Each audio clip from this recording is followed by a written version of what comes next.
राज्यसभा में सांसद रंजन गोगोई की खामोशी का 1 साल। बीते साल राज्यसभा सांसद के बतौर मनोनीत होने के बाद पूर्व सीजेआई रंजन गोगोई ने कहा था कि संसद में उनकी उपस्थिति विधायिका के सामने न्यायपालिका के विचारों को पेश करने का अवसर होगी।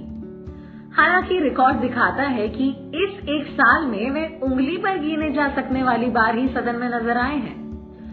पिछले साल 19 मार्च 2020 को पूर्व सीजेआई रंजन गोगोई ने सरकार द्वारा मनोनीत किए जाने के बाद राज्यसभा सदस्य के तौर पर शपथ ली थी।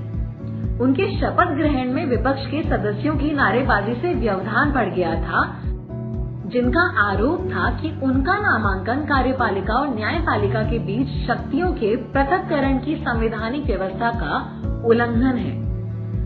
कानून के जानकारों और बुद्धिजीवियों द्वारा इस बारे में भी चिंता जाहिर की गई थी कि कहीं यह नामांकन रिटायरमेंट के बाद सीजेआई को दिया गया कोई इनाम तो नहीं है, क्योंकि गोगोई, जिनके द्वारा देखे गए कई मामले व्यक्तिगत स्वतंत्रता को लेकर सीमित रवैये के चलते आलोचना का केंद्र बने, द्वारा शीर्ष अदालत का नेतृत्व करने के दौरान यह दावा किया गया था कि न्यायपालिका भारत की लोकतांत्रिक गिरावट को रोकने के अपने कर्तव्य के निर्वहन में नाकाम हुई।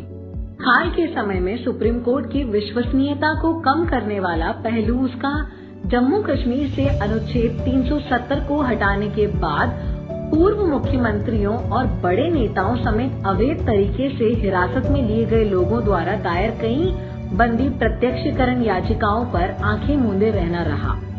सुप्रीम कोर्ट के सामने आई एक ऐसी ही याचिका माकपा नेता सीतारमन येचुरी द्वारा उनके दल के एक विधायक को हिरासत में लिए जाने के बाद दायर की गई थी।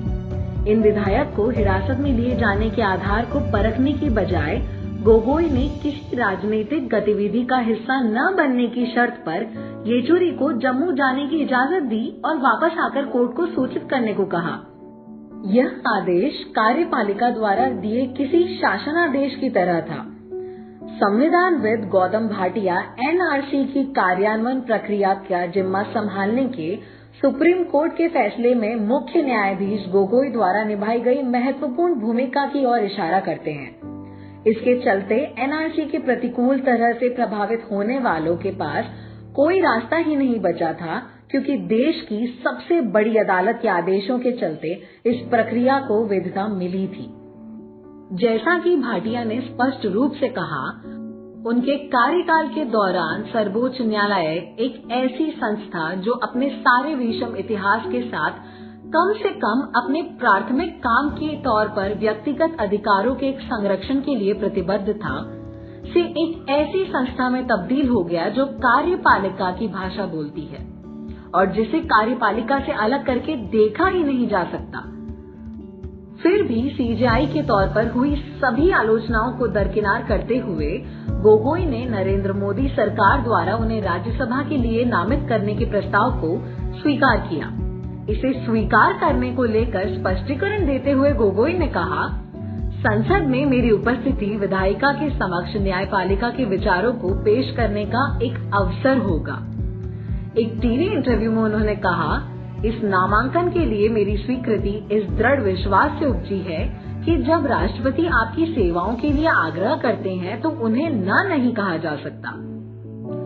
भारतीय संविधान का अनुच्छेद 80(1)(a) खंड 3 के साथ राष्ट्रपति को राज्यसभा के 12 ऐसे सदस्यों को नामित करने की शक्ति देता है जो कला, सामाजिक विज्ञान, साहित्य और विज्ञान जैसे क्षेत्रों की विशेष जानकारी या व्यवहारिक अनुभव रखते हों।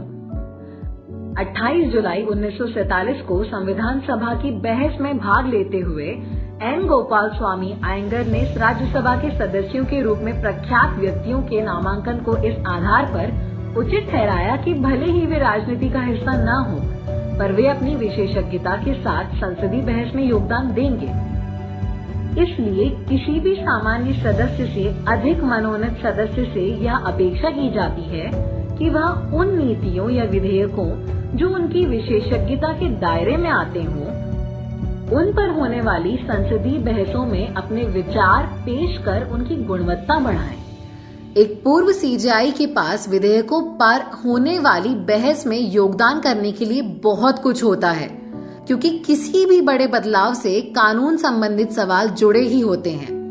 हालांकि 20 मार्च 2021 तक राज्यसभा की वेबसाइट पर दी गई जानकारी के अनुसार अपने शपथ ग्रहण से लेकर इस दिन तक रंजन गोगोई ने एक भी विधेयक पर हुई किसी चर्चा में हिस्सा नहीं लिया था।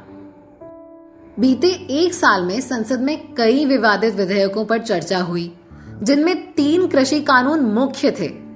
इन विधेयकों से संबंधित बहस में उठा एक महत्वपूर्ण सवाल यह था कि क्या ये कानून केंद्र के संवैधानिक दायरे से बाहर थे, क्योंकि कृषि राज्य के विषय के अंतर्गत आता है। इस सवाल पर सदन के लिए इस बारे में एक पूर्व सीजेआई का विश्लेषण जानना फायदेमंद होता। फिर भी गोगोई ने इन पर कार्यवाही का हिस्सा नहीं लिया। संसदों के पास निजी विधेयक लाने की शक्तियां होती हैं। हालांकि एक अच्छा विधेयक तैयार करना कोई आसान काम नहीं है, यह सुनिश्चित करने के लिए कि कहीं या किसी अन्य कानून का अनादर तो नहीं है। कानून की विस्तृत जानकारी होनी चाहिए, साथ ही कहीं यह विधेयक अधिकारित तो नहीं। इसके लिए संविधान की भी व्यापक समझ होनी चाहिए। इस प्रक्रिया में प्रस्तावित सिद्धांत को उचित तरीके से संक्षिप्त और सधी हुई वैधानिक भाषा में पेश करने के लिए कानूनी मसौदे तैयार करने के उत्कृष्ट कौशल की जरूरत होती है। किसी भी औसत सांसद की तुलना में देश के एक पूर्व मुख्य न्यायाधीश इन सभी में बेहतर होते हैं, लेकिन जस्टिस गोगोई ने ऐसा एक भी विधेयक राज्यसभा में पेश नहीं किया। सांसदों से यह भी उम्मीद की जाती है कि वह मंत्रियों से प्रशासन संबंधित जरूरी मसलों पर सवाल जवाब करते हुए उन्हें उनकी जवाबदेही का एहसास करवाएं। यह अतारांकित प्रश्न की शैली में हो सकता है, जहां संबंधित मंत्री को इसका लिखित जवाब देना ही होगा, या फिर तारांकित प्रश्न की शक्ल में, जहां मंत्री को सदन में इसका मौखिक जवाब देना होता है। मंत्रियों को अपने सवालों के लिए सरकार की मौजूदा नीतियों का बारीकी से विश्लेषण करना होता है, जिसके लिए कानून, अर्थशास्त्र, तकनीकी, विदेश नीति जैसे कई और विषयों से जुड़ी जानकारी जुटाने का कौशल होना चाहिए। सुशिक्षित पृष्ठभूमि के बावजूद रंजन गोगोई ने राज्यसभा में एक भी प्रश्न नहीं किया। जब सदन में कोई मंत्री किसी तारांकित सवाल का जवाब देते हैं, तब कोई भी सांसद पदासीन अधिकारी की अनुमति से पूरक प्रश्न पूछ सकते हैं। इस श्रेणी में भी गोगोई ने कोई सवाल नहीं किया। किसी नीति को लागू करने में आने वाली किसी विशेष समस्या या किसी प्रशासकीय गड़बड़ी या लोक महत्व के किसी विषय पर सरकार का ध्यान आकृष्ट करने के लिए सांसदों को इनका उल्लेख करने की भी शक्ति मिली हुई है। राज्यसभा में इन्हें विशेष उल्लेख के रूप में सूचीबद्ध किया जाता है। इस बारे में भी पूर्व सीजेआई के हिस्से में कुछ नहीं है। राज्यसभा की वेबसाइट के अनुसार 31 जनवरी 2020 से 3 अप्रैल 2020 तक बजट सत्र में 34 दिन सदन ने काम किया और गोगोई इस सत्र में केवल 2 दिन 19 और 20 मार्च, जब उन्होंने शपथ ली और इसके अगले दिन सदन में उपस्थित थे। इसके बाद मॉनसून सत्र 18 दिन सदन की कार्यवाही चली, लेकिन इसमें गोगोई एक भी दिन मौजूद नहीं थे।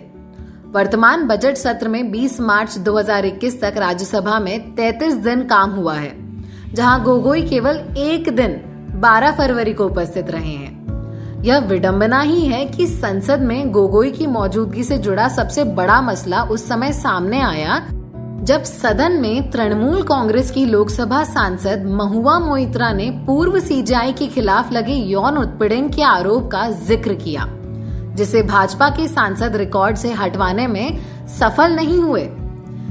सीजेआई के तौर पर जस्टिस गोगोई ने अक्सर न्यायशास्त्र के सीलबंद तरीके का सहारा लिया, जहां सरकार को अदालत में संबंधित पक्ष को प्रतिदिन बिना सीलबंद कवर की जानकारी देने की अनुमति मिलती है, जो सार्वजनिक अदालत की कार्यवाही से जुड़े पारदर्शिता के सिद्धांत के खिलाफ है।